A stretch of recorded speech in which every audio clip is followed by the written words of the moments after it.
별 두 개가 네 목숨이라도 지켜줄 것 같나? 내 눈엔 그저 썩은 비계, 덩어리에 박힌 장식일 뿐이야. 사단장 최만호의 계급장을 단숨에 뜯어버린 707 전설 한서윤 중장의 이 무자비한 일갈 뒤에는 과연 어떤 충격적인 사건이 숨겨져 있었을까요? 오만한 권력으로 병사들을 짓밟던 소장 최만호가 제 발로 지옥문에 걸어 들어가게 된 그 소름 돋는 전말을 지금 바로 공개합니다. 영상 보시기 전에 구독과 좋아요 한번 눌러주시면 세상 사연에 큰 힘이 됩니다. 무료로 할 수 있는 소중한 응원, 더 좋은 이야기로 보답하겠습니다. 이제 시작하겠습니다. 강원도 인제군 북면 백두대간의 험준한 산세가 사방을 에워싼 그곳에는 대한민국 육군 제12고병사단 을지부대가 자리하고 있었다. 동절기의 인제는 단순한 추위를 넘어선 생존의 시험장과 같았다. 살을 파고드는 칼바람은 두꺼운 방한복을 무력하게 만들었고 끝없이 내리는 눈은 세상을 단절시키며 고립의 공포를 불러일으켰다. 이러한 척박한 환경 속에서도 묵묵히 국방의 의무를 다하는 병사들이 있었지만 그들의 헌신을 거름 삼아 자신의 사리사욕을 채우는 검은 그림자 역시 공존하고 있었다. 그 그림자의 정점에는 제12보병사단 산하연대장인 박두식 대령이 있었다. 그의 어깨 위에서 빛나는 세 개의 무궁화는 국가가 부여한 명예의 상징이었으나 박두식에게 그것은 하부 조직을 쥐어짜 비자금을 조성할 수 있는 절대적인 권력의 열쇠에 불과했다. 박두식은 이 지역에서 수십 년을 버티며 자신만의 왕국을 건설했다. 그는 군사시설 보수용으로 책정된 예산을 교묘하게 전용하여 자신의 호주머니를 채웠고 부대의 유류고에서 정기적으로 기름을 빼돌려 민간 주유소에 헐값으로 넘기는 파렴치한 행위를 일삼았다.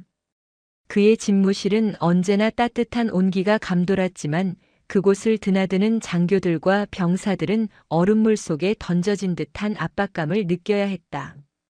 박두식은 부하들의 약점을 잡는데 탁월한 재능이 있었다. 규정을 어긴 사소한 실수조차 그는 기록으로 남겨두었다가 결정적인 순간에 협박의 도구로 활용했다.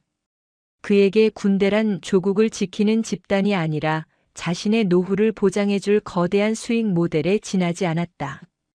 이러한 박두식의 폭정 아래 가장 큰 고통을 받는 것은 일선의 병사들이었다. 그 중에서도 전역을 불과 일주일 앞둔 이민호 병장의 사정은 절박했다. 이민호는 군 생활 내내 남들이 쉬는 시간에도 부업을 하거나 월급을 한 푼도 쓰지 않고 모았다.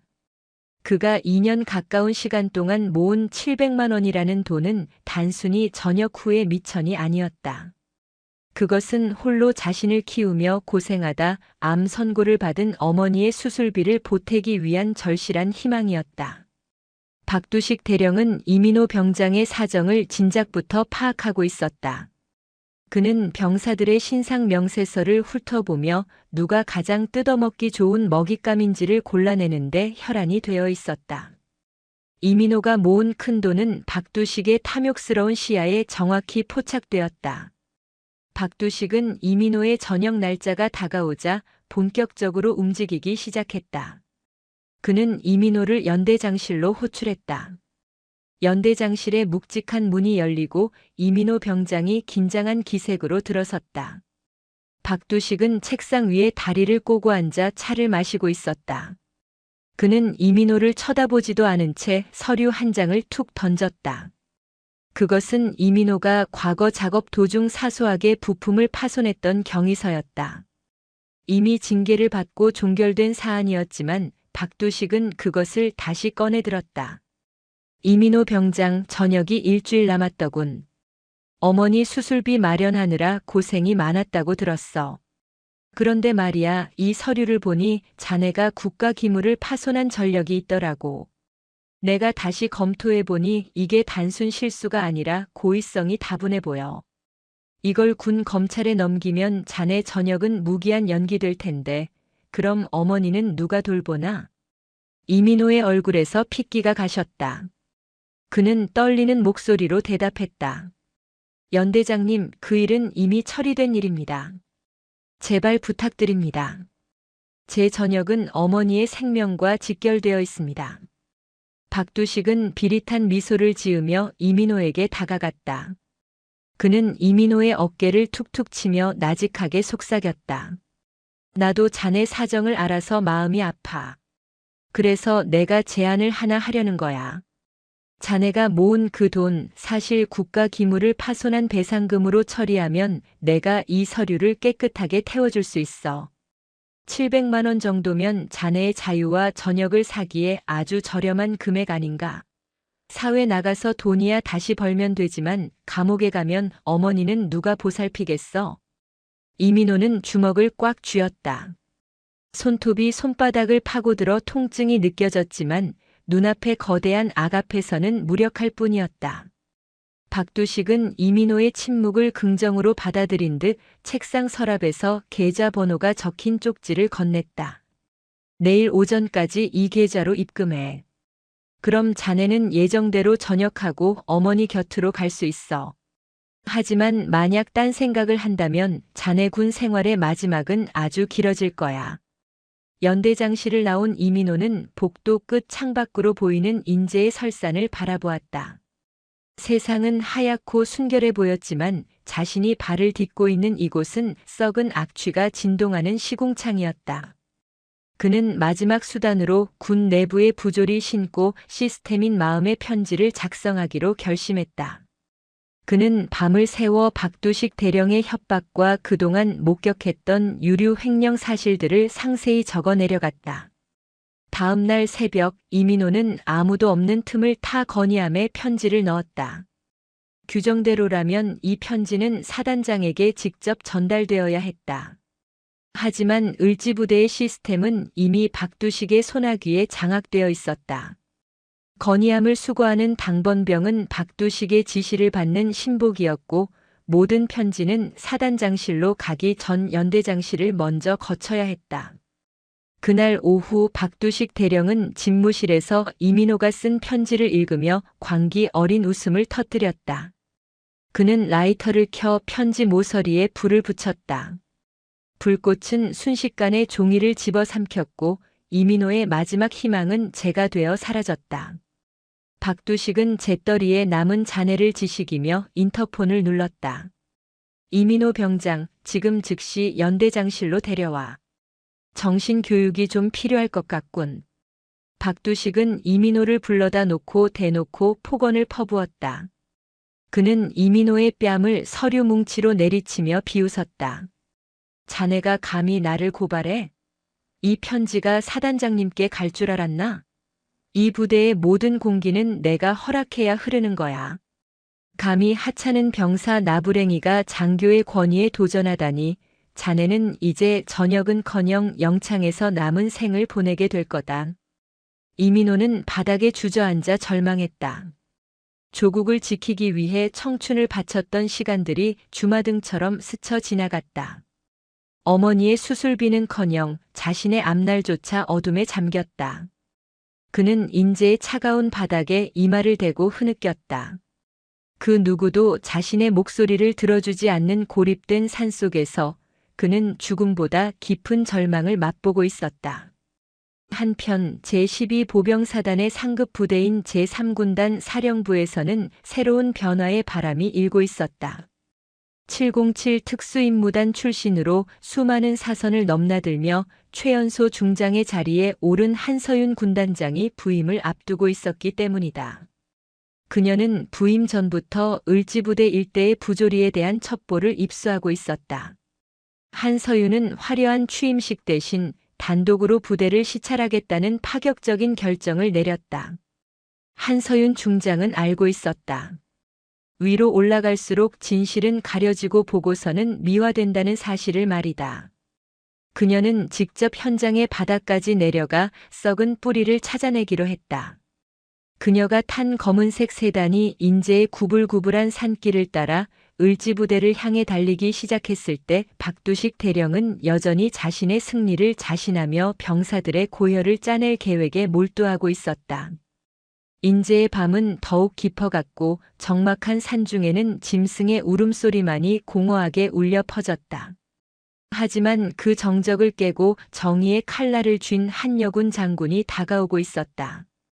한서윤 중장의 차가운 눈빛은 어둠 속에서도 길을 잃지 않았고 그녀의 어깨에서 빛나는 세 개의 별은 부패한 자들의 심장을 꿰뚫을 준비를 마친 상태였다.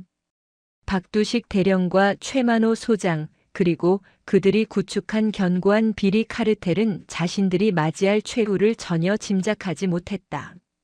그들은 여전히 권력의 단맛에 취해 있었고 병사들의 눈물 위에 쌓아 올린 성벽이 영원할 것이라 믿었다. 그러나 707의 전설이라 불리는 한서윤은 함정을 파는 여우보다 빠르고 먹잇감을 노리는 매보다 날카로웠다. 제2보병사단 노도부대와 제12보병사단 을지부대가 인접한 강원도 인제군 북면의 산악지대는 겨울이면 살아있는 모든 것들의 숨통을 조여오는 혹독한 환경으로 변모한다.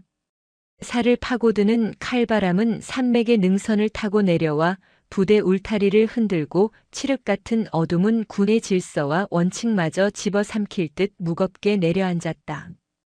그 어둠을 뚫고 한 대의 검은색 SUV 차량이 눈 덮인 도로를 미끄러지듯 달리고 있었다. 운전대를 잡은 이는 대한민국 육군 제3군단장으로 갓 부임한 한서윤 중장이었다.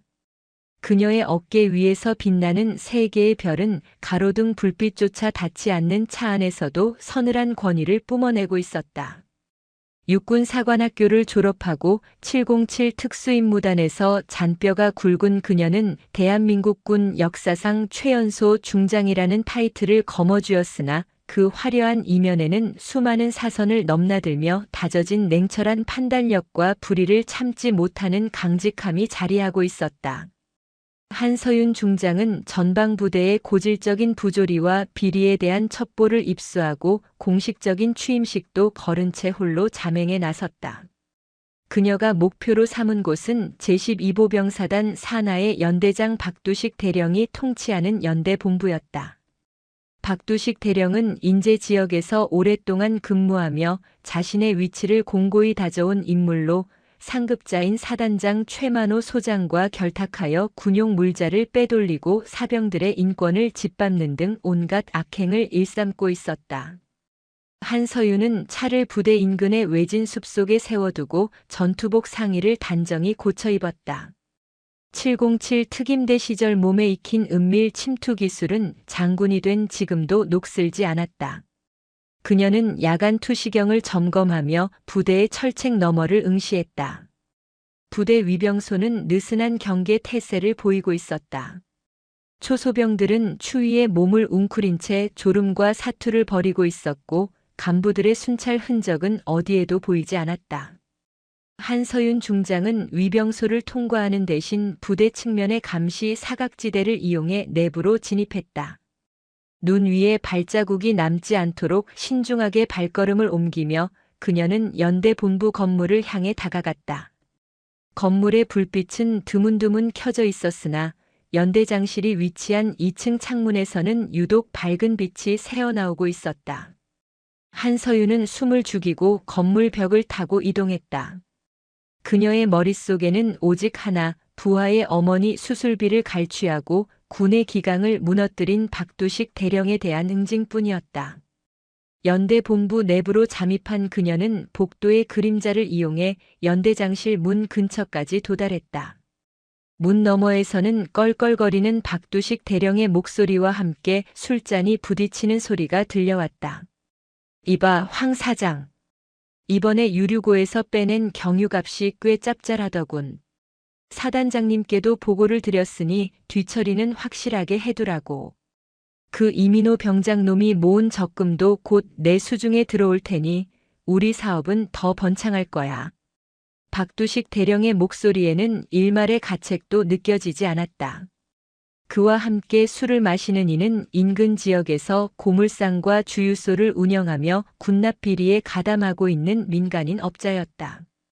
한서윤 중장은 문고리를 잡은 손에 힘을 주었으나 지금 당장 문을 열고 들어가기보다는 더 확실한 증거를 포착하기 위해 감정을 억눌렀다. 그녀는 소형 녹음기를 꺼내 그들의 대화를 기록하기 시작했다. 박두식은 이어 사단장인 최만호 소장과의 관계를 과시하며 자신들이 구축한 비리 카르텔이 얼마나 견고한지를 떠들어댔다. 별 2계단 최 소장님이 내 뒤를 봐주고 있는데 누가 감히 나를 건드리겠어? 이번에 새로 온다는 군단장인지 뭔지 하는 여자도 얼굴마담일 뿐이야. 707 출신이라고 떠들어봤자 군단 행정이 어디 특수부대 작전인 줄 아나 보지. 오자마자 회식비나 좀 챙겨주면 알아서 기게 되어 있어. 박두식의 오만한 발언에 한서윤 중장의 눈빛이 더욱 차갑게 가라앉았다. 그녀는 복도 끝에서 들려오는 발소리를 감지하고 재빨리 옆방인 비어있는 회의실로 몸을 숨겼다. 발소리의 주인공은 박두식 대령의 비서실에서 근무하는 하사였다. 그는 박두식의 술시중을 들기 위해 안주를 챙겨 연대장실로 들어갔다. 한서윤은 회의실 어둠 속에서 잠시 숨을 고르며 부대의 전반적인 분위기를 살폈다.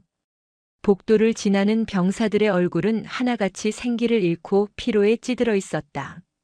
장교들은 병사들을 소모품처럼 부리며 자신들의 안위만을 걱정하고 있었다. 한서윤은 이것이 단순히 개인의 일탈이 아닌 조직 전체가 병들어 있다는 증거임을 직감했다. 회의실에서 나온 한서윤 중장은 연대 본부 뒷마당에 위치한 간이 창고 쪽으로 향했다. 그곳은 박두식 대령이 빼돌린 군용 물자를 임시로 보관하는 장소라는 첩보가 있었다. 창고 입구에는 자물쇠가 굳게 채워져 있었지만 한서윤은 휴대용 공구를 이용해 이를 손쉽게 무력화했다. 창고 안으로 들어선 그녀의 눈앞에는 경악스러운 광경이 펼쳐졌다. 병사들에게 보급되어야 할 신형 방한복과 전투화 박스들이 가득 쌓여 있었고 한쪽에는 부대의 유류고에서 빼돌린 것으로 보이는 드럼통들이 줄지어 있었다. 모든 박스에는 을지부대의 마크가 선명하게 찍혀 있었다. 한서윤은 스마트폰을 꺼내 창고 내부의 모습을 사진으로 남겼다. 이것만으로도 박두식 대령과 최만호 소장을 군사법정에 세우기에 충분한 증거였다. 증거 수집을 마친 한서윤 중장은 다시 연대 본부 건물을 빠져나와 자신이 주차해둔 곳으로 복귀했다. 그녀는 차 안에서 군단 보안팀장인 장도식 소령에게 전화를 걸었다. 장도식 소령은 한서윤이 707 특임대 시절부터 가장 신뢰해온 부하로 현재는 군단 감찰 및 보안 업무를 총괄하고 있었다. 장 소령, 지금 당장 감찰팀을 소집해라. 타깃은 제12보병 사단이다. 연대장 박두식 대령과 사단장 최만호 소장의 비리 증거를 확보했다. 하지만 놈들이 상부에 줄이 닿아 있으니 일반적인 절차로는 힘들 거다. 군단장 직권으로 특별 감찰령을 선포한다. 내일 오전 8시를 기해 연대 본부를 급습한다. 한서윤 중장의 목소리는 흔들림이 없었다. 장도식 소령은 군단장의 단호한 명령에 짧고 굵게 대답했다. 알겠습니다, 군단장님. 즉시 작전 준비에 들어가겠습니다. 그런데 사단장 최만호 소장은 육군 본부 쪽 인사들과도 친분이 깊어 역풍이 불 수도 있습니다. 역풍이 불면 더 좋지. 그 바람에 썩은 가지들을 한꺼번에 쳐낼 수 있을 테니까. 내가 책임진다. 자네는 오직 진실을 밝히고 증거를 확보하는 데만 집중해라. 그리고 이민호 병장의 신변 보호를 최우선으로 해라. 그 친구가 겪은 억울함은 반드시 보상받아야 한다. 통화를 마친 한서윤 중장은 핸들을 꽉 잡았다. 그녀의 눈앞에는 눈물 흘리던 이민호 병장의 모습과 오만하게 술잔을 기울이던 박두식 대령의 모습이 교차했다. 대한민국 군대는 조국을 지키는 신성한 곳이어야 한다. 그 신성함을 더럽히는 자들은 그가 누구든 계급이 무엇이든 예외 없이 처단해야 한다는 것이 그녀의 철학이었다. 한서윤은 차에 시동을 걸고 다시 군단 사령부를 향해 달리기 시작했다. 인제의 밤하늘은 여전히 어두웠으나 그녀가 비추는 정의의 불빛은 이미 부패한 자들의 성벽을 허물기 시작하고 있었다. 다음 날 새벽 한서윤 중장은 군단 사령부 연병장에서 장도식 소령과 감찰팀원들을 마주했다. 그들은 모두 전투복 차림에 무장까지 갖춘 상태였다. 일반적인 감찰이 아닌 범죄 조직을 소탕하는 작전과도 같은 분위기였다. 한서윤은 대열 앞에 서서 팀원들을 일일이 응시했다. 오늘 우리는 우리 군 내부의 적을 소탕하러 간다. 놈들은 계급장 뒤에 숨어 부하들의 고혈을 빨고 국가의 재산을 횡령했다. 이것은 단순히 비리를 잡는 것이 아니라 군의 명예를 회복하는 성전이다. 나의 명령 없이는 그 누구도 대열을 이탈하지 마라. 모든 책임은 나 군단장 한서윤이 진다. 출발해라. 감찰팀 차량 행렬은 인제 산길을 따라 제12보병사단 연대 본부로 향했다. 그 시각 박두식 대령은 숙취에서 깨어나 집무실에서 이민호 병장의 적금 통장을 어떻게 빼앗을지 궁리하고 있었다. 그는 창밖으로 보이는 안개 낀 연병장을 바라보며 여느 때와 다름없는 평온한 아침이라고 생각했다. 하지만 부대 정문을 통과해 무서운 속도로 달려오는 군단 사령부의 차량들을 발견한 순간 그의 표정은 경악으로 물들기 시작했다. 한서윤 중장은 차량이 연대 본부 현관 앞에 멈추기도 전에 문을 열고 내렸다. 그녀의 가슴에는 중장을 상징하는 세 개의 별이 아침 햇살을 받아 눈부시게 빛나고 있었다. 부대 장병들은 갑작스러운 군단장의 등장에 당황하여 거수 경례조차 제대로 하지 못한 채 얼어붙었다. 한서윤은 그들을 지나쳐 곧장 2층 연대장실로 성큼성큼 걸어 올라갔다. 복도에는 감찰팀원들이 배치되어 모든 사무실의 출입을 통제하기 시작했다. 박두식 대령은 허겁지겁 군복 상의를 걸치고 연대장실 문을 열고 나왔다. 그는 눈앞에 서 있는 한서윤 중장을 보고 믿을 수 없다는 듯 입을 벌렸다. 군단장님? 여긴 어찌 예고도 없이. 한서윤 중장은 대답 대신 박두식 대령의 가슴팍에 자신이 어젯밤 수집한 증거 사진들과 녹음기를 던졌다. 사진들이 복도 바닥에 흩뿌려졌고 녹음기에서는 박두식의 오만한 목소리가 흘러나왔다. 박두식 대령, 자네의 왕국은 여기까지다. 군용 물자 횡령, 부하 협박 및 갈취, 그리고 상관 모독 혐의로 이 시간부로 직위를 해제한다. 장소령, 이자를 긴급 체포해라. 한서윤의 서슬 퍼런 명령에 박두식 대령은 무릎을 꿇으며 변명을 늘어놓으려 했다. 하지만 장도식 소령을 비롯한 감찰팀원들은 자비 없이 그의 팔을 꺾어 수갑을 채웠다. 연대 본부 전체가 술렁이기 시작했다. 병사들은 창가로 몰려들어 평소 저승사자보다 무서웠던 연대장이 초라하게 끌려나가는 모습을 지켜보았다. 그들의 눈에는 통쾌함과 함께 사단 전체를 뒤덮고 있던 어둠이 걷히는 듯한 희망이 서리기 시작했다. 하지만 한서윤 중장은 알고 있었다. 이것은 시작일 뿐이라는 것을. 박두식 대령의 뒷배인 사단장 최만호 소장, 그리고 그 너머에 숨어있는 더 큰 세력들과의 전쟁이 이제 막막을 올렸음을 말이다. 그녀는 박두식이 끌려나간 연대장실 책상 앞에 섰다. 책상 위에는 여전히 이민호 병장의 신상 명세서가 놓여 있었다. 한서윤은 그 서류를 조용히 챙겨 품에 넣었다. 그녀의 시선은 창밖 멀리 사단 사령부가 위치한 방향을 향했다. 최만호 소장, 이제 당신 차례다. 한서윤 중장의 나직한 읍조림은 차가운 겨울 공기를 타고 연대 본부 전체로 퍼져나갔다. 707의 전설이라 불리는 그녀의 반격은 이제 누구도 막을 수 없는 폭풍이 되어 부패한 권력의 심장부를 향해 몰아치고 있었다. 병사들은 자신들을 지켜줄 진짜 지휘관의 등장을 목격하며 숨죽여 다음 전개를 기다리고 있었다. 인제의 설사는 이 거대한 정의의 행진을 묵묵히 지켜보고 있었고 대한민국 군의 뒤틀린 역사가 바로잡히는 순간을 기록하고 있었다. 장도식 소령은 현장의 장비와 서류들을 압수하며 한서윤 중장에게 다가갔다. 그의 손에는 박두식 대령이 숨겨두었던 비밀 금고에서 나온 참명 계좌 통장들과 상납 리스트가 들려 있었다. 군단장님, 리스트를 확인했습니다. 최만호 소장뿐만 아니라 육군본부 군수 라인의 몇몇 장성들 이름도 보입니다. 판이 생각보다 훨씬 큽니다. 한서윤 중장은 리스트를 훑어보고는 싸늘하게 미소 지었다. 상관없다. 별이 몇 개든 뿌리가 얼마나 깊든 상관없이 전부 도려낸다. 이것이 내가 이 자리에 있는 이유다. 장소령, 지금 즉시 사단 사령부로 이동한다. 최만호 소장을 직접 대면하겠다. 한서윤 중장의 결연한 의지에 감찰팀원들은 다시 일사불란하게 움직였다. 연대 본부를 뒤흔든 폭풍은 이제 사단 사령부를 향해 진격하기 시작했다.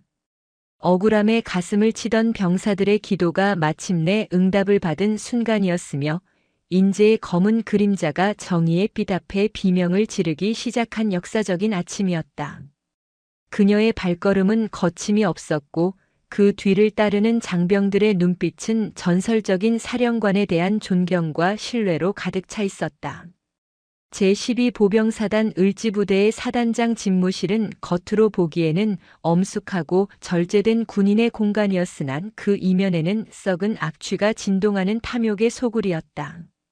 사단장 최만호 소장은 자신의 어깨 위에서 빛나는 두 개의 별이 영원한 권력을 보장해 줄 것이라 믿어 의심치 않았다.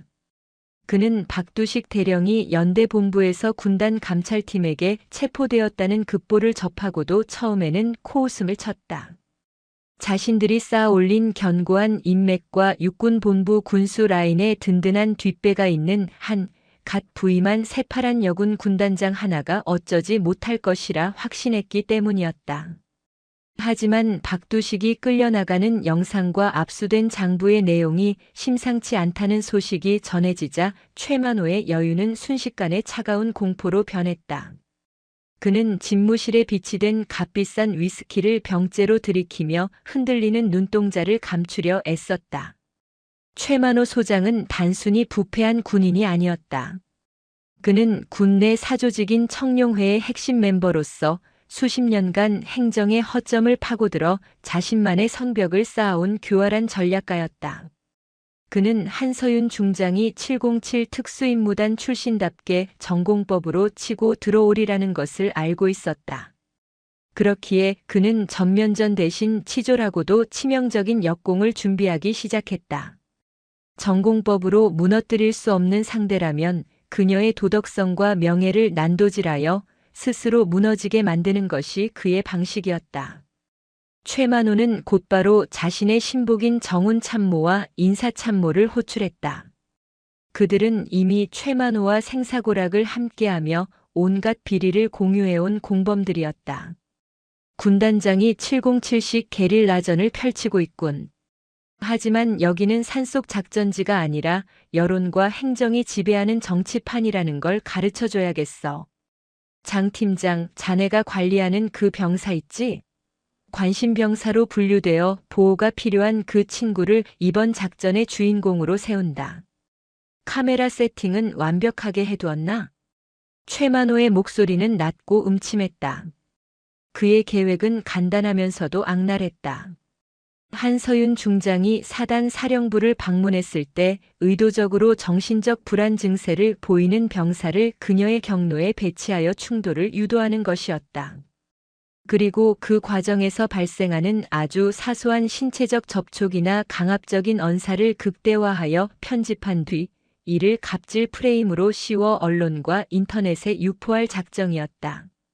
요즘 같은 시대의 군 고위 장성이 병사에게 폭언이나 폭행을 가했다는 의혹은 진실 여부와 상관없이 그 지휘관의 목을 날려버릴 수 있는 핵폭탄과 같았다. 최만호 소장은 자신의 계획을 실행하기 위해 사단 사령부 내에 비어있는 중대장실을 상담실로 꾸몄다. 그리고 그곳에 평소 적응 장애를 앓고 있어 지휘관들의 골칫거리였던 이등병 하나를 앉혀두었다.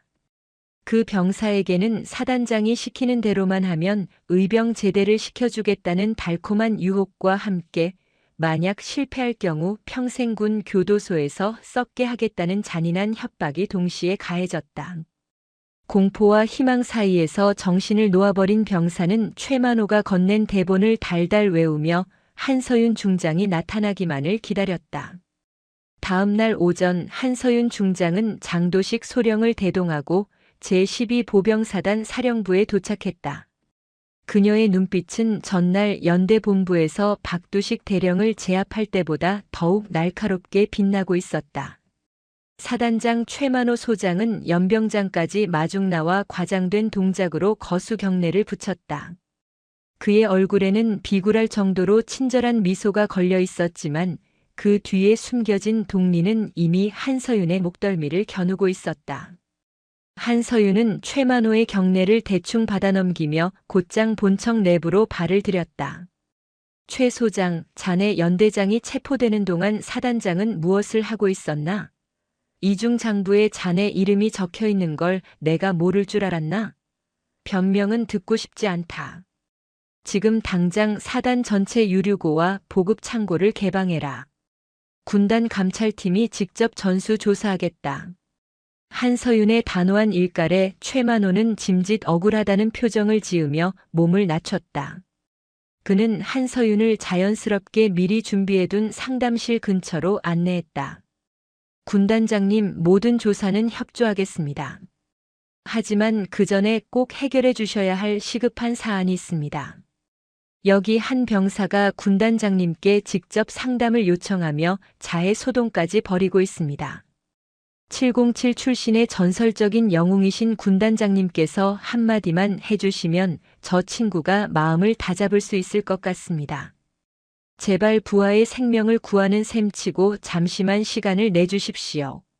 한서윤 중장은 최만호의 눈빛에서 일말의 불길함을 감지했으나 병사의 생명이 위험하다는 말에 발걸음을 옮길 수밖에 없었다.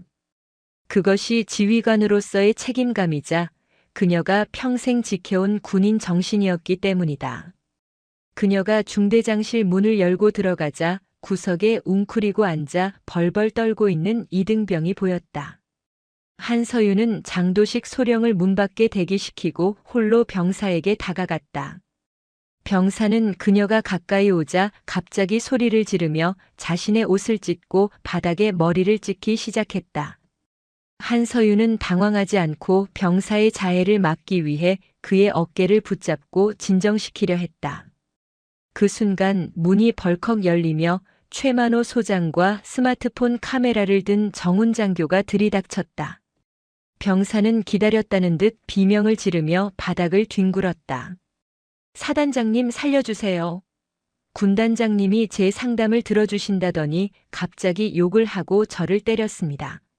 여자가 장군이 되면 다 이렇게 무서운 겁니까? 제발 살려주세요. 병사의 절규는 미리 짜인 각본대로 완벽하게 연출되었다. 정훈 장교가 들고 있는 카메라는 한서윤이 병사의 어깨를 억누르고 있는 장면과 찢어진 병사의 군복만을 악의적으로 클로즈업했다. 최만호 소장은 짐짓 경악한 표정으로 소리쳤다. 군단장님, 이게 무슨 짓입니까? 아무리 화가 나셔도 관심병사에게 손을 대시다니요. 이건 명백한 폭행이자 가혹행위입니다. 이 영상이 세상에 공개되면 대한민국 군의 명예가 어떻게 되겠습니까? 한서윤 중장은 상황을 단번에 파악했다. 자신의 어깨를 잡고 있던 손을 천천히 떼며 그녀는 비릿한 미소를 짓고 있는 최만호를 향해 시선을 돌렸다. 그녀의 눈빛은 당황하기는커녕 오히려 사냥감을 발견한 맹수처럼 서늘하게 가라앉아 있었다. 한서윤은 주머니에서 자신의 스마트폰을 꺼내 화면을 보여주었다. 그곳에는 이미 상담실에 들어오기 전부터 시작된 녹음기 기능이 활발하게 작동하고 있었다. 최 소장, 자네는 707 특임대원들이 작전지에 들어가기 전에 무엇을 가장 먼저 하는지 모르나 보군. 우리는 언제나 현장을 기록하고 증거를 남긴다. 병사가 자해를 시작할 때의 음성과 너희들이 문을 박차고 들어오며 내뱉은 그 어설픈 연기까지 이 안에 아주 선명하게 담겼어. 그리고 장소령, 들어와라. 문 밖에서 대기하던 장도식 소령이 들어오며 손목시계 형태의 초소형 카메라를 가리켰다. 그는 한서윤이 상담실에 들어가기 직전 복도에서 안을 들여다볼 수 있는 틈을 통해 이미 내부 상황을 고화질로 촬영하고 있었다. 병사가 스스로 옷을 찢는 장면부터 최만호의 지시에 따라 비명을 지르는 과정까지 모든 진실이 렌즈에 담겨 있었다. 최만호의 얼굴이 순식간에 흑빛으로 변했다. 에이, 이건 법적 증거 효력이 없을 겁니다. 불법 촬영 아닙니까? 최만호가 악을 쓰며 반격하려 했지만 한서윤 중장은 차갑게 대답했다. 불법인지 아닌지는 군 검찰이 판단하겠지. 하지만 확실한 건 자네가 방금 저지른 짓은 상관 모독이자 증거 조작, 그리고 무고죄에 해당한다는 거야. 별 2개가 아까워지는 순간이군. 최 소장, 자네가 보낸 그 조작된 영상, 지금 당장 유튜버들에게 보내려고 준비 중이었지? 그 버튼을 누르는 순간 자네는 군인이 아니라 추잡한 범죄자로 역사에 기록될 거다. 한서윤은 쓰러져 있는 병사에게 다가갔다. 공포에 질려 눈물을 흘리는 병사의 눈을 정면으로 응시하며 그녀는 나직하게 말했다. 너를 용서하는 건 아니다. 하지만 너를 협박한 저자들의 죄는 뼈저리게 느끼게 해주지. 사실대로 말해라. 누가 시켰나? 병사는 최만호 소장의 서슬 퍼런 눈치를 살피다가 결국 한서윤의 위험에 굴복하여 모든 사실을 털어놓았다. 사단장이 의병 제대를 시켜주겠다고 꼬드겼으며 녹취 대본까지 직접 짜주었다는 자백이 상담실 안에 울려 퍼졌다. 최만호 소장은 다리에 힘이 풀려 주저앉았다. 그는 자신이 파놓은 함정이 도리어 자신의 목을 조르는 밧줄이 되어 돌아왔음을 깨달았다. 한서윤 중장은 그런 최만호를 짐승을 보듯 내려다보며 장도식 소령에게 명령했다. 사단장 최만호 소장과 공무원 참모진 전원을 현장에서 긴급 체포해라. 저항할 경우 707식 무력 제압을 허가한다. 그리고 육군본부 감찰실에 연락해 제3군단 전체에 대한 특별수사권을 발동하겠다고 전해라. 이제 쥐새끼들의 구멍을 하나하나 찾아내어 괴멸시킬 시간이다. 한서윤의 명령과 동시에 감찰팀원들이 최만호의 팔을 꺾어 제압했다. 어깨 위에서 빛나던 2개의 별은 이제 수치스러운 낙인이 되어 바닥을 굴렀다. 최만호는 연행되면서도 비명을 질렀다. 한서윤, 내 뒤에는 청룡회가 있어. 육본 영감님들이 내 목을 가만히 두지 않을 거다. 넌 여기서 끝이야. 한서윤 중장은 그의 비명소리를 등 뒤로 흘리며 상담실을 나섰다. 복도에는 소식을 들은 사단 장교들이 공포와 경탄이 섞인 눈으로 그녀를 바라보고 있었다. 한서윤은 정모를 깊게 눌렀으며 장도식 소령에게 말했다. 장소령, 놈들이 믿는 그 뒷배라는 바위들까지 한꺼번에 부셔버리러 가자. 청소는 원래 구석진 곳부터 시작해서 마지막에 큰 쓰레기를 치우는 법이니까. 그녀의 발걸음은 더욱 단단해졌고 인제의 겨울 공기는 정의의 서늘한 기운을 담아 더욱 매섭게 몰아쳤다. 최만호 소장의 함정은 오히려 한서윤에게 사단 전체를 합법적으로 뒤엎을 수 있는 명분을 제공해 주었을 뿐이었다. 707의 전설은 이제 단순한 수식어가 아니라 부패한 권력을 도려내는 실존하는 칼날이 되어 군의 심장부를 향해 진격하고 있었다. 병사들은 사단장의 몰락을 지켜보며 진정한 지휘관이 무엇인지를 깨달았고 을지부대의 낡고 부패한 성벽은 그렇게 무너져 내리고 있었다. 한서윤 중장은 멈추지 않았다.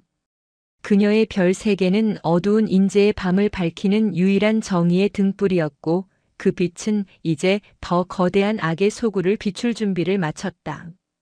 제12보병 사단과 제3군단을 뒤흔든 숙청의 소식은 강원도 인제의 산맥을 넘어 계룡대 육군본부와 용산 국방부의 심장부까지 삽시간에 번져나갔다. 한서윤 중장이 단행한 현장 체포는 군의 서열과 관례를 정면으로 거스르는 파격이었고, 이는 곧 기득권을 쥐고 있던 거대한 세력들의 반발을 불러일으켰다.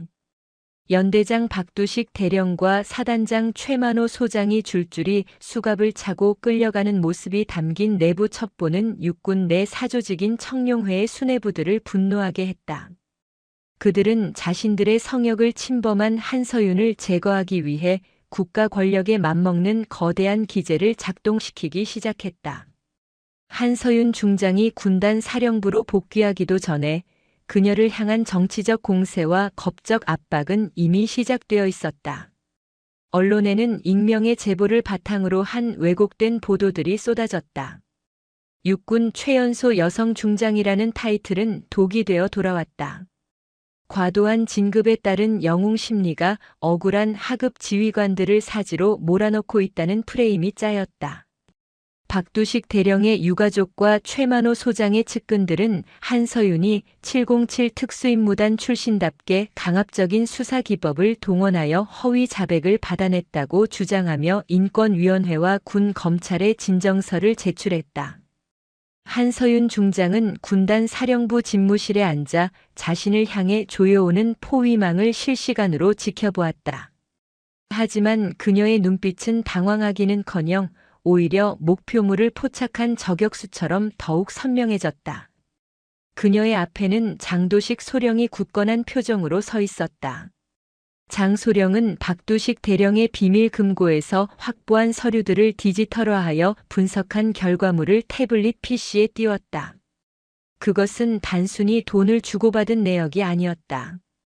지난 10수년간 인제 지역 부대들을 거쳐간 장성들과 대령급 간부들이 얽히고 설킨 거대한 뇌물 카르텔, 즉 청룡회의 자금 세탁 지도가 그 모습을 드러내고 있었다. 군단장님, 육군본부 감찰실에서 지시가 내려왔습니다. 내일 오전 10시까지 계룡대로 출석하여 이번 사건에 대한 소명 절차를 밟으라고 합니다. 사실상 징계위원회의 전 단계이며 직무 정지 명령이 병행될 가능성이 큽니다. 놈들이 판을 아주 크게 짰습니다. 장도식 소령의 보고에도 한서윤 중장은 미동조차 하지 않았다. 그녀는 어깨 위에 달린 3개의 은색별을 만지작거리며 창밖에 눈 덮인 연병장을 응시했다. 놈들이 두려워하고 있다는 증거지. 장소령, 우리가 확보한 이 이중 장부에는 육군본부 핵심 보직자들의 이름이 가득해. 특히 이번 징계위원회를 주관할 위원장인 김철수 대장도 포함되어 있나? 네, 그렇습니다. 김 대장은 청룡회의 실질적인 수장으로 알려져 있습니다. 그의 이름 옆에는 골프 접대와 현금 상납 내역이 아주 구체적으로 적혀 있습니다. 하지만 이것만으로는 부족합니다. 놈들은 이것이 조작된 문서라고 우길 것이 분명합니다. 디지털 원본, 즉 놈들이 자금을 세탁할 때 사용했던 서버의 로그 기록이 필요합니다. 한서윤 중장은 자리에서 일어나 전투복 상의를 고쳐 입었다. 그녀의 입가에 차가운 미소가 걸렸다. 그 서버가 어디에 있는지 우리는 이미 알고 있지. 인제군 남면 외곽에 있는 황 사장의 고물상 지하. 그곳이 놈들의 데이터 센터야. 박두식 대령이 술김에 떠들었던 그 장소 말이야. 장소령, 지금 당장 707 예비역 팀원들에게 연락해. 군단 보안팀의 공식적인 움직임은 놈들이 감시하고 있을 테니 우리는 민간 군사기업의 방식을 빌려 게릴라전을 수행한다. 오늘 밤 그 서버를 통째로 뜯어온다. 대한민국 육군 중장이 직접 현장 작전에 뛰어든다는 것은 상상조차 할 수 없는 일이었지만 한서윤에게는 그것이 가장 확실하고 빠른 방법이었다. 그녀는 자신의 지위와 계급을 내려놓고 다시 한번 특수전 요원의 심장으로 돌아갔다. 그날 밤 인제의 험준한 고갯길을 넘어 외진 고물상에 도착한 한서윤과 예비역 대원들은 유령처럼 현장에 침투했다. 그곳은 겉으로 보기엔 허름한 고물상이었지만 지하로 내려가자 최신식 보안 장비가 갖춰진 서버실이 나타났다. 한서윤은 직접 해킹 장비를 연결하여 데이터 추출을 지휘했다. 놈들이 증거를 인멸하기 위해 설치한 원격 삭제 장치를 무력화하는데 성공한 순간 수천억 원대에 달하는 군납 비리와 자금 세탁의 실체가 그녀의 손안에 담겼다. 다음 날 오전 10시 충남 계룡대 육군본부 대회의실. 무거운 정적이 흐르는 가운데 한서윤 중장이 당당한 걸음으로 들어섰다. 회의실 정면에는 4개의 별을 단 육군 참모차장 김철수 대장이 좌정하고 있었고 그 옆으로는 3개의 별을 단 중장들이 위원 자격으로 배석해 있었다. 그들은 한결같이 서슬 퍼런 눈빛으로 한서윤을 압박했다. 한서윤 중장, 귀관은 제12보병사단 사단장과 연대장을 적법한 절차 없이 체포하고 군의 위계 질서를 문란하게 했다는 혐의를 받고 있다. 또한 직권을 남용하여 하급자들을 협박했다는 제보가 잇따르고 있어. 이에 본 위원회는 귀관의 군단장직을 박탈하고 사법 처리를 논의하고자 한다. 할 말이 있나? 김철수 대장의 목소리는 위압적이었고 이미 결론을 내린 듯한 고압적인 태도였다. 장내에 있던 모든 장성들이 한서윤을 죄인 취급하며 비웃고 있었다. 하지만 한서윤 중장은 정모를 벗어 탁자 위에 올려놓으며 천천히 입을 열었다.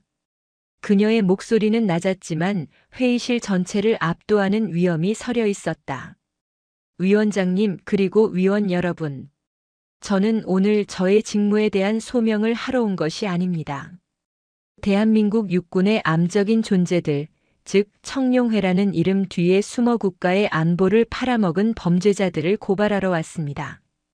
자네들이 말하는 그 적법한 절차라는 것이 비리를 덮고 입을 맞추기 위한 시간을 버는 행위라면 저는 거부합니다. 회의실이 술렁이기 시작했다. 김철수 대장이 안면 근육을 파르르 떨며 소리쳤다. 어디서 감히 망발인가? 증거도 없이 상관들을 모독하다니. 지금 즉시 헌병을 불러 이자를 연행하라.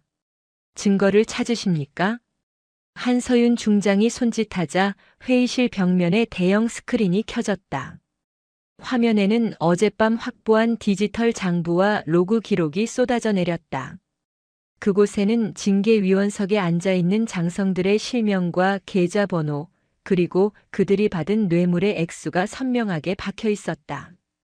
특히 김철수 대장의 이름 옆에는 인제군 유류고 횡령 수익금의 30%가 정기적으로 상납된 기록이 붉은색으로 강조되어 있었다. 이것은 인제군 남면 지하 서버에서 추출한 원본 데이터입니다. 삭제된 기록까지 모두 복구했습니다. 위원장님, 이 계좌들이 본인의 것이 아니라고 부정하시겠습니까? 아니면 여기 배석한 위원들께서 각자 받은 돈의 출처를 이 자리에서 밝혀보시겠습니까? 순식간에 공수가 교대되었다. 조금 전까지 당당하게 호령하던 장성들의 얼굴이 백지장처럼 하얗게 질렸다. 김철수 대장은 입을 뻐끔거리며 아무런 말도 하지 못했고 옆에 있던 중장들은 시선을 피하기에 급급했다. 한서윤 중장은 한 걸음 더 다가갔다. 당신들이 병사들에게는 애국과 헌신을 강요하면서 뒤에서는 그들의 목숨값인 유류비와 급식비를 가로챘을 때 이미 당신들의 별은 그 빛을 잃었습니다. 저는 오늘 이 자리에 군단장 자격이 아니라 대한민국 군대의 명예를 지키고자 하는 한 명의 요원으로서 섰습니다. 국방부 검찰단과 중앙수사단이 이미 이 건물의 출입구를 봉쇄했습니다. 자수하여 광명을 찾으라는 말은 하지 않겠습니다. 당신들은 그럴 자격조차 없으니까요. 회의실 문이 벌컥 열리며 무장한 헌병들과 국방부 수사관들이 들이닥쳤다.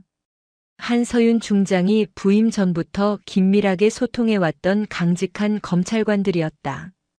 김철수 대장을 비롯한 청룡회의 수뇌부들은 현장에서 긴급 체포되었다. 그들의 손목에 수갑이 채워질 때마다 굳게 닫혀있던 군의 부패한 성벽이 무너져 내리는 소리가 들리는 듯 했다.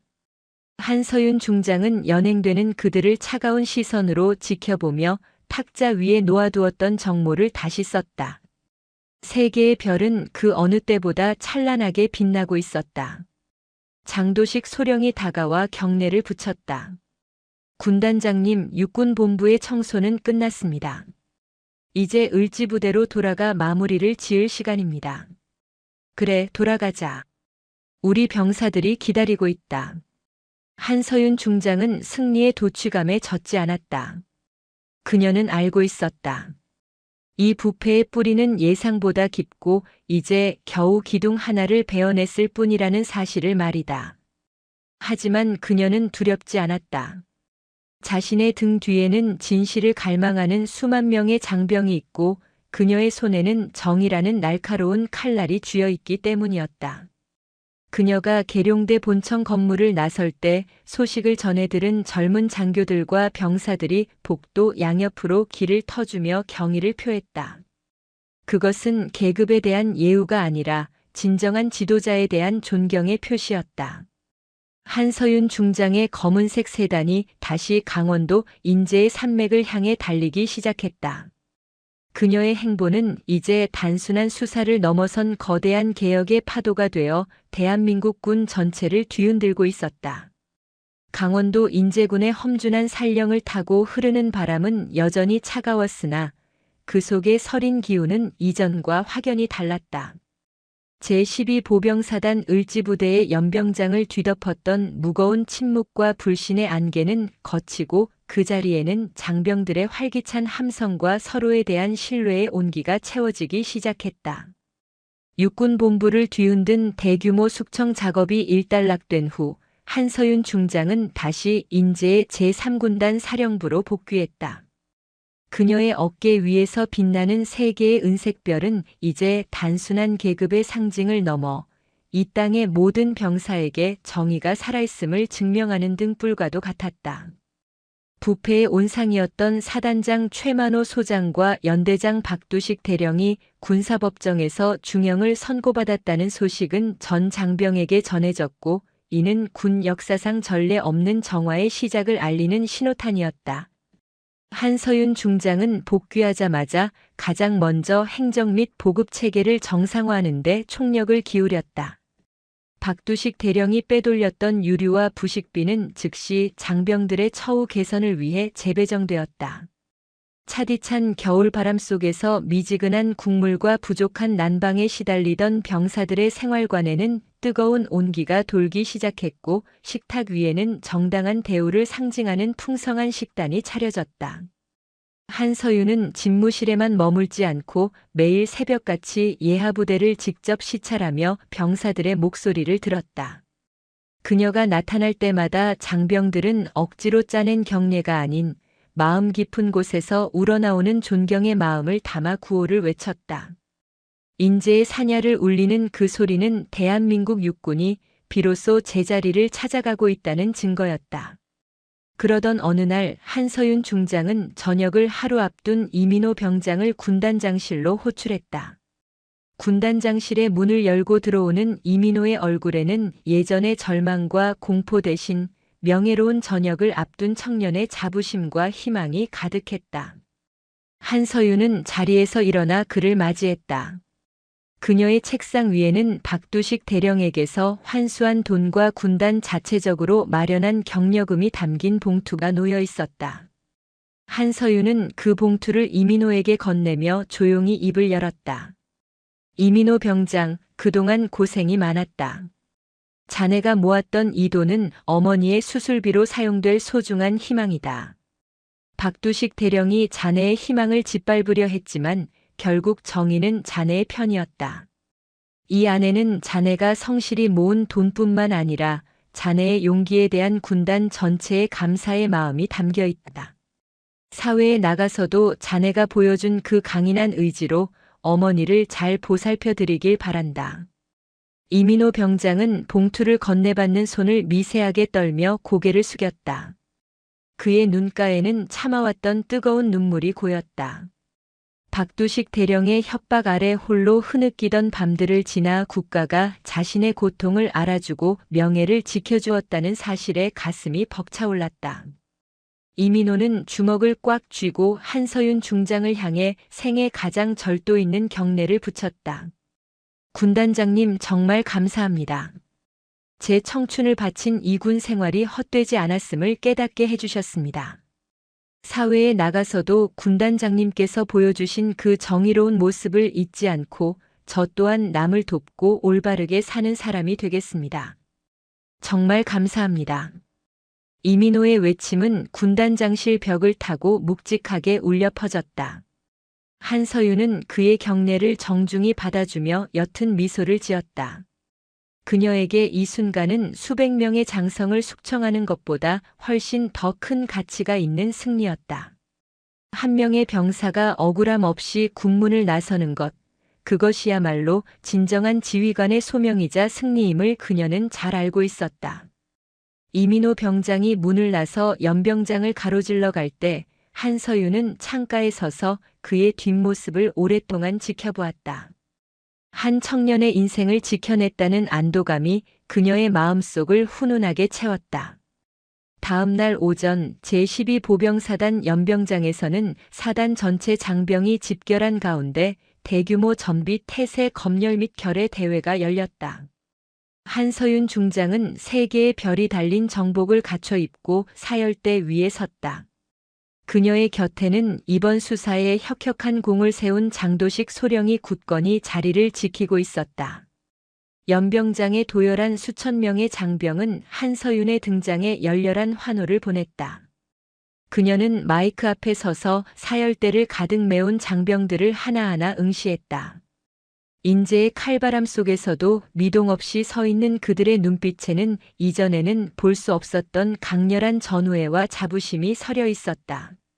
제3군단 그리고 을지부대 장병 여러분, 우리는 지난 시간 동안 우리 내부를 갉아먹던 부패와 싸웠습니다. 어깨 위에 계급장을 훈장 삼아 여러분의 헌신을 가로챘던 자들은 이제 모두 사라졌습니다. 나는 군단장으로서 여러분에게 약속합니다. 다시는 여러분의 정당한 노력이 무시당하거나 부당한 권력 앞에 눈물 흘리는 일이 없도록 하겠습니다.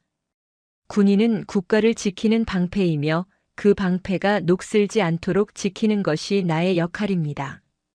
여러분은 이제 누구보다 당당하게 인재의 산맥을 지키는 진정한 용사들입니다. 나는 여러분이 자랑스럽습니다. 한서윤의 사자후는 연병장을 넘어 인재의 골짜기마다 메아리쳐 퍼졌다. 장병들은 목청껏 구호를 외치며 화답했다. 그것은 억압에 의한 복종이 아니라 진심으로 지휘관을 따르겠다는 맹세였다. 결의 대회가 끝난 후 한서윤은 연병장 바닥까지 내려가 병사들의 손을 일일이 맞잡았다. 그녀는 병사들의 전투와 상태를 살피고 식사는 맛있는지, 고향의 가족들은 평안한지 세심하게 물었다.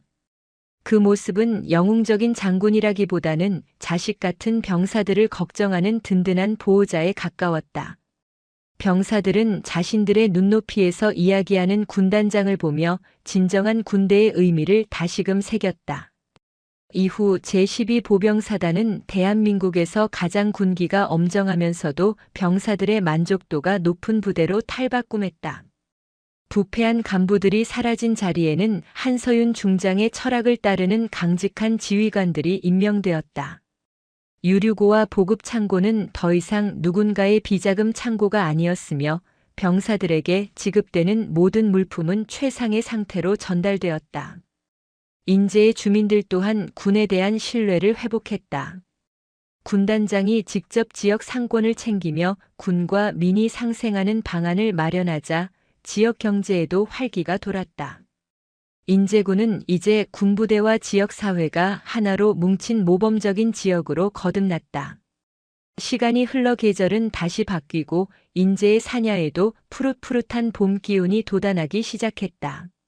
한서윤 중장은 군단 사령부 근처의 한적한 능선에 올라 멀리 보이는 철책선을 바라보았다. 그녀의 곁에는 이제 중령으로 진급한 장도식 중령이 함께 서 있었다. 장중령은 한서윤에게 보고서를 건네며 조용히 말했다. 군단장님, 이번 국방부 검토 결과 우리 군단이 전군에서 사고 발생률 최저, 전투력 측정 최고 점수를 기록했습니다. 그리고 이민호 군에게서 편지가 왔습니다. 어머니 수술은 성공적으로 끝났고 본인도 대학 복학 후 장학생으로 선발되었다고 합니다. 군단장님께 받은 은혜를 잊지 않고 열심히 살고 있다는 소식입니다. 한서윤은 편지 내용을 전해 듣고 잔잔한 미소를 지었다. 그녀는 멀리 지평선을 바라보며 대답했다. 다행이군. 우리가 흘린 땀과 눈물이 한 청년의 인생을 바꿨다면 그것으로 충분해. 장중령, 하지만 우리는 여기서 멈춰서는 안 된다. 부패는 잡초와 같아서 조금이라도 방심하면 다시 자라나기 마련이지. 우리는 끊임없이 우리 스스로를 경계하고 닦아야 한다. 그것이 이 별의 무게를 견디는 유일한 방법이니까. 한서윤 중장의 말에는 지휘관으로서의 엄중한 책임감과 국가에 대한 변함없는 충성심이 담겨 있었다. 그녀는 707 특수임무단 출신의 전설적인 요원에서 이제는 대한민국 육군을 개혁하는 거대한 물줄기가 되어 있었다. 그녀의 발걸음이 향하는 곳마다 낡은 관습은 부서지고 새로운 정의가 세워졌다. 사람들은 그녀를 가리켜 인재의 수호자라 불렀고 병사들은 그녀를 자신들의 영원한 사령관으로 기억했다. 어느덧 해가 뉘엿뉘엿 지고 인재의 산등성이가 붉게 물들기 시작했다. 한서윤은 정모를 고쳐 쓰고 다시 부대를 향해 걸음을 옮겼다. 그녀의 등 뒤로 불어오는 바람은 이제 더 이상 차갑지 않았다. 그것은 새로운 시대를 알리는 희망의 바람이었고 정의로운 군대를 갈망하는 모든 이들의 염원이 담긴 부드러운 손길이었다.